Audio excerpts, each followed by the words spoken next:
Mga kalaro at kababata, at ngayon kami ay pumasyal ngayon sa isang Toy Expo mula sa Toy Kingdom mula sa Mall of Asia Arena. At kung makikita natin mga kalaro at kababata ang iba't ibang uri ng mga toy exhibit na nando doon, kaya't naglibot kami ni Mrs. at meron tong iba't ibang mga naka-display na mga iba't ibang uri ng laruan. At kaya't ako'y nasiyahan at kitang-kita ko kung paano at napakaganda i-organize ang programa na ito. Syempre, habang naglilibot-libot ako, naghahanap ako ng ibang mga toys na mabibili at nakita ko ang Gundam. At ngayon, tuwang-tuwa ako at sisimple ako kung paano ako makabili sa iba't ibang uri ng mga Gundam na nandirito.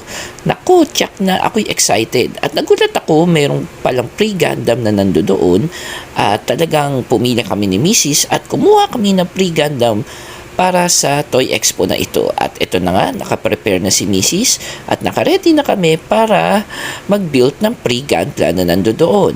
Actually, di ko expected na makapagkaroon ng pre-Gunpla, pero sinubukan na namin ni Mrs. at talagang nagdire-diretso kami na mag-build. Ako'y tuwang-tuwa sapagkat sulit na sulit ang Toy Expo na pinuntahan namin dito sa Maymoa. Kaya sa mga susunod na mga episode, paano kaya ako ngayon makakabili ng Gunpla? Abangan natin yan mga kalaro at kababata. See you!